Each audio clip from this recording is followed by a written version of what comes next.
Assalamualaikum warahmatullahi wabarakatuh. Alhamdulillahilladzi ja'ala Ramadhana syahran mubaraka wa qiyama layalihi tatawwu'a wa siyama naharihi wajiba wa thawabal amali fihi mudha'afa. Allahumma shalli wa sallim ala sayyidina Muhammadinil mujtaba wa ala alihi wa sahbihi ahli tuqa wal wafa. Amma ba'd. Para pemirsa MUI Cimahi TV yang dirahmati oleh Allah Subhanahu wa taala. Di pagi hari selepas melaksanakan sholat subuh, itu menjadi sebuah kenikmatan tersendiri bagi sebagian umat Islam, bagi sebagian umat Muslim untuk kembali tidur setelah dini hari digunakan untuk bangun sahur.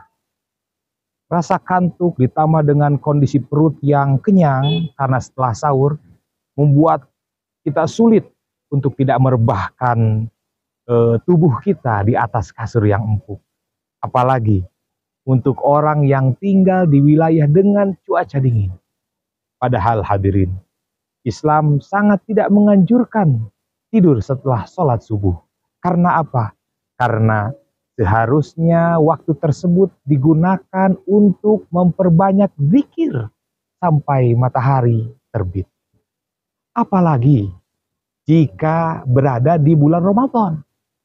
Sebagaimana Syekh Sulaiman Al-Jamal dalam Hasyiatul Jamalnya mengatakan bahwa tidur setelah sholat subuh itu merupakan perbuatan yang mendatangkan siksa.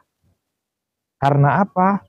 Karena waktu yang seharusnya digunakan untuk memperbanyak zikir justru disia-siakan begitu saja. Syekh Sulaiman menuturkan bahwa an-naumu ala sab'ati aqsamin. Tidur itu ada 7 macam. Yang pertama, naumul ghaflah, tidur lalai. Apa tidur lalai? Ama naumul ghaflati fa naumu fi majlis dzikri. Tidur yang terjadi saat kita sedang berada di majlis ilmu dan majlis zikir. Mengapa tidur tersebut disebut tidur ghaflah?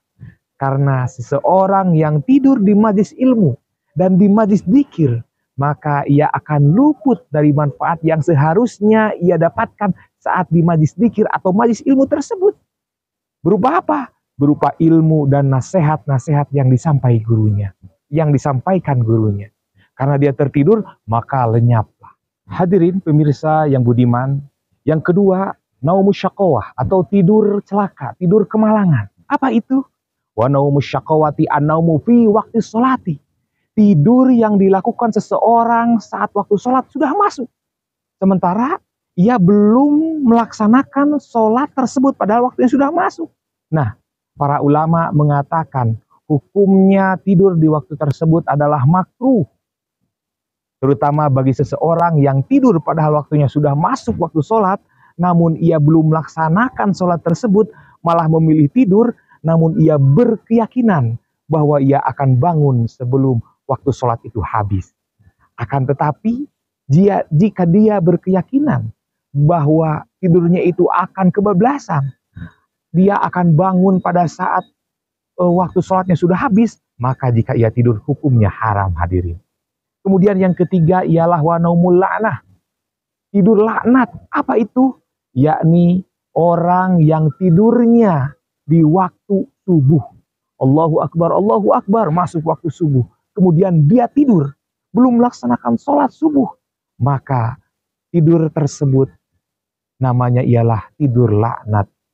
Kemudian yang keempat, wa naumur rohah, tidur istirahat. Apa itu? Wa naumur rohati an-naumu qabla duhri. Tidur yang dilaksanakan sebelum waktu duhur. Istilah lain dari tidur ini ialah qailullah. Biasa kita mendengar qailullah, yakni tidur sebelum duhur. Nah, seseorang itu sangat dianjurkan untuk tidur sebelum duhur, untuk tidur qailullah. Karena apa? Karena hal ini bisa membantu orang tersebut untuk bisa bangun di malam harinya. Sebagaimana yang dikatakan oleh Sayyid Muhammad bin Abu Bakar Syatah dalam kitabnya Kifayatul Atqiyah. Hadirin jamaah yang berbahagia, para pemirsa yang budiman. Yang kelima ialah wa naumur rahmah, tidur rahmat, tidur kasih sayang. Apa itu? Wa naumur rahmati an-naumu ba'dal isya. Tidur yang dilaksanakan setelah orang selesai melaksanakan salat Isya. Tidur yang biasa kita lakukan. Nah, tidur ini mengandung rahmat dari Allah Subhanahu wa Ta'ala. Karena apa? Karena seseorang perlu untuk mengistirahatkan unit-unit tubuhnya setelah penat dia bekerja sepanjang hari, setelah penat dia belajar sepanjang hari, setelah capek dia beraktivitas sepanjang hari. Dalam Al-Quran surat Al-Furqan ayat 47 Allah berfirman, wa huwallazi ja'ala lakumul laila libasa wan nauma subata wa ja'alan nahara nusyura. Dan dialah Tuhan yang menjadikan malam untuk kalian jadikan sebagai selimut, dan menjadikan tidur kalian untuk istirahat, dan menjadikan siang kalian sebagai tempat untuk berusaha dan berikhtiar atau bekerja. Hadirin yang berbahagia, kemudian yang keenam adalah wanaumul hasarat, tidur penyesalan. Apa itu? Yakni tidur yang dilakukan fi lailatil jum'ah, tidur yang dilakukan di malam Jumat. Mengapa disebut tidur penyesalan? Karena pada malam Jumat itu banyak rahmat Allah turun di muka bumi ini. Nah, yang terakhir atau yang ketujuh, ini yang kita maksud, yakni wanaumul uqubah, tidur siksaan.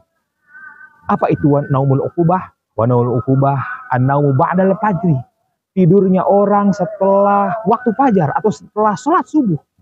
Orang-orang yang tidur di waktu fajar atau tidur setelah sholat subuh berarti ia telah mengabaikan perintah Allah Subhanahu wa Ta'ala untuk memperbanyak amalan-amalan dan zikir-zikir. Dan ia juga tidak termasuk dari ayat Al-Quran surat Az-Zuriyat ayat 18, a'udzubillahi minasyaitonirrajim, wabil ashari hum yastaghfirun, dan di waktu menjelang siang mereka beristighfar. Nah, hadirin yang berbahagia, hukum tidur setelah sholat subuh itu adalah makruh.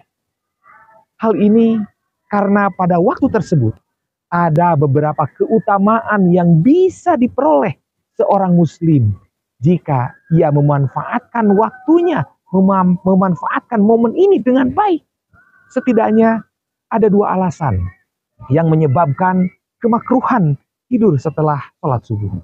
Apa itu? Yang pertama ialah mempersempit rezeki. Tidur setelah sholat subuh itu bisa menyebabkan rezeki seseorang menjadi sempit. Rezeki dalam hal ini tidak saja diartikan dalam bentuk materi, tetapi juga mencakup semua anugerah yang telah Allah berikan kepada kita semua. Sebab itu, jika kita merasa susah mencari kerja, penghasilan kita sulit, kemudian peningkatan tidak kita dapatkan, karir mandek, susah memahami ilmu dan sebagainya, maka bisa jadi itu disebabkan karena kita sering tidur setelah sholat subuh.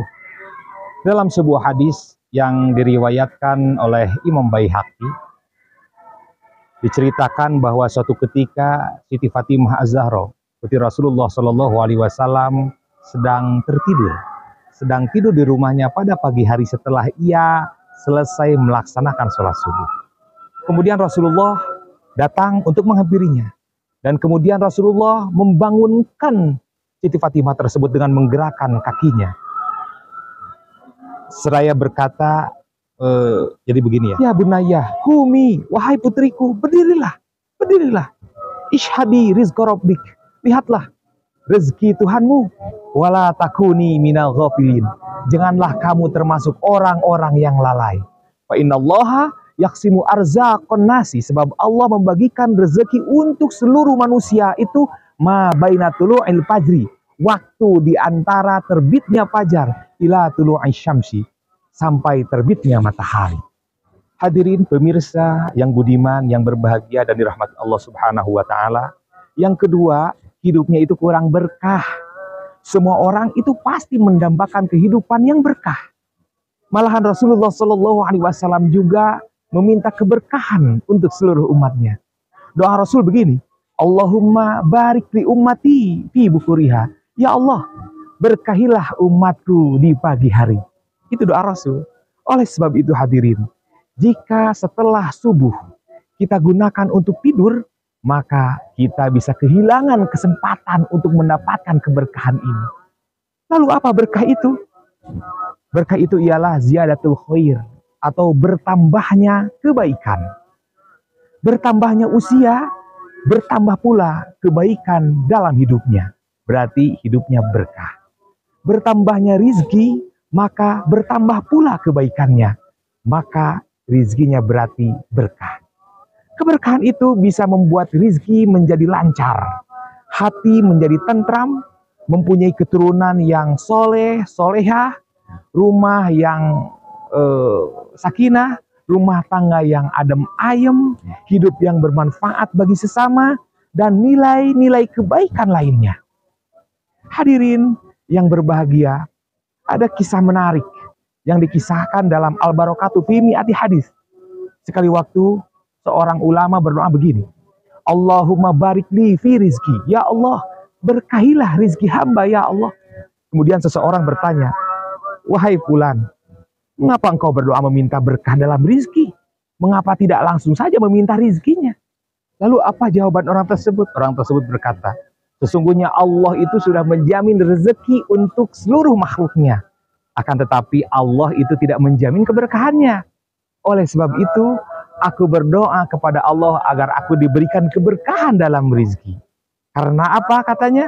Karena berkah merupakan tentara rahasia Allah yang diberikan kepada siapapun yang dikehendaki oleh Allah Subhanahu wa Ta'ala. Jika berkah menempel pada harta, maka harta akan menjadi kekayaan. Jika berkah menempel pada keturunan, maka keturunan itu akan menjadi anak yang soleh. Jika berkah menempel pada tubuh, maka akan menjadi kekuatan. Hadirin yang berbahagia, di akhir kajian singkat ini, saya mengajak mari kita jadikan momen pagi hari Ramadan untuk mendapatkan limpahan berkah dan pahala. Dengan menjadikannya waktu yang spesial, waktu untuk melakukan amalan-amalan kebaikan dan dzikir-dzikir. Hadirin yang berbahagia, sekian dan demikian yang bisa saya sampaikan. Wallahul muwaffiq ila aqwamit thoriq. Wassalamualaikum warahmatullahi wabarakatuh.